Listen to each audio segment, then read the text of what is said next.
السلام علیکم ورحمۃ اللہ وبرکاتہ۔ امید ہے آپ تمام حضرات خیر و عافیت سے ہوں گے۔ اللہ تعالیٰ آپ کو شاد و باد رکھے۔ ناظرین کرام، جمعۃ الوداع کے متعلق ناصر الدین مظاہری کا ایک مضمون سامنے آیا ہے جو بڑا اہم مضمون ہے۔ آپ اس مضمون کو سماعت فرمائے۔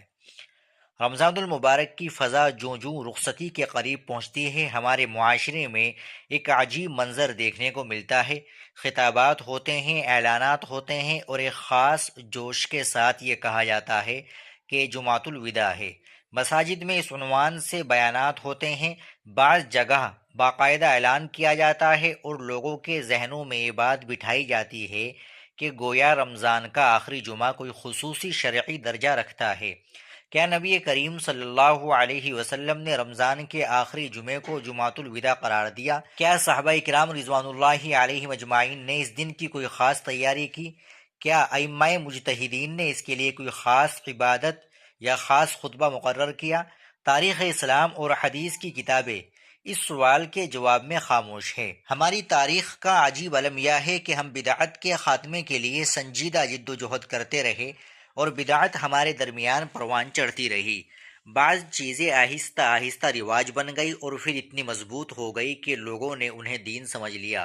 مثلا مجلہ روزہ، جمعۃ الوداع، ان دونوں کی کوئی شرعی اصل نہیں، مگر معاشرے میں ان کا ایسا چرچا ہے کہ گویا یہ دین کے مسلم اجزاء ہو۔ حالانکہ حقیقت یہ ہے کہ رمضان کے تمام روزے مرتبے کے اعتبار سے برابر ہے۔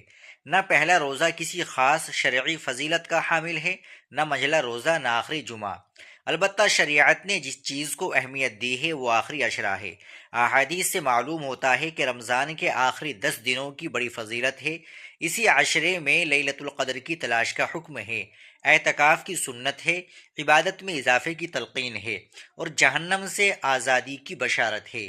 نبی کریم صلی اللہ علیہ وسلم کا معمول یہ تھا کہ جب آخری عشرہ شروع ہوتا تو عبادت کا اہتمام پہلے سے زیادہ بڑھا دیتے تھے، راتیں جاگ کر گزارتے تھے، گھر والوں کو جگاتے تھے اور اعتکاف فرماتے تھے۔ یہاں بھی توجہ پورے عشرے پر ہے، کسی ایک جمعے پر نہیں۔ بعض مقامات پر نیم ملا خطرہ ایمان کا مصداق بن جاتا ہے، وہ پورے اعتماد کے ساتھ اعلان کرتے ہیں آج جمعۃ الوداع ہے۔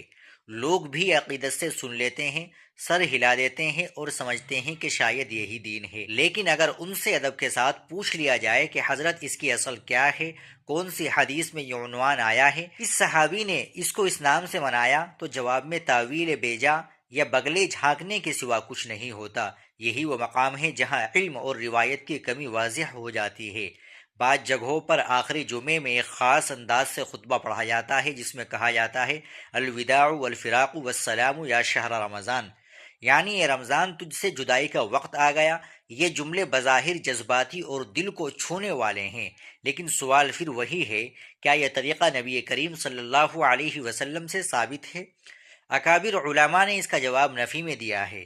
متعدد فقہا اور محدثین نے اپنی کتابوں میں اس کو بدعت اور مکروہ قرار دیا ہے۔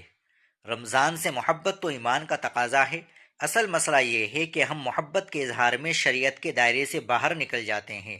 دین میں جو چیز ثابت نہیں اسے دین بنا لینا ہی بدعت ہے، اور بدعت کی یہی خاصیت ہے کہ وہ آہستہ آہستہ رواج بن کر دین کا حصہ سمجھ لی جاتی ہے۔ رمضان کے آخری دنوں میں اصل فکر یہ ہونی چاہیے، عبادت میں اضافہ ہو، تلاوت قرآن زیادہ ہو، دعاؤں میں گری و زاری ہو، لیلۃ القدر کی تلاش ہو، گناہوں سے سچی توبہ ہو۔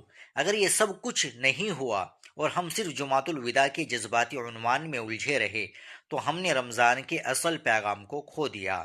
یاد رکھیے، رمضان کا حسن کسی ایک جمعے میں نہیں بلکہ آخری عشرے کی ہر رات میں پوشیدہ ہے، اور دین کی حفاظت اس میں ہے کہ جو چیز نبی کریم صلی اللہ علیہ وسلم سے ثابت ہے اسی کو دین سمجھا جائے، ورنہ تاریخ گواہ ہے کہ جب بدعتیں بڑھتی ہے تو سنتیں سمٹنے لگتی ہے۔ ناظرین کرام، یہ بڑا اہم مضمون تھا۔ اب اس مضمون کے تعلق سے کیا کہیں گے کمنٹ باکس میں ضرور بتائیے گا۔ ویڈیو کو لائک اور شیئر بھی ضرور کر دیجیے گا۔ آپ ہمارے چینل پر نئے ہو تو چینل کو ضرور سبسکرائب کر لیجیے گا۔ السلام علیکم ورحمۃ اللہ وبرکاتہ۔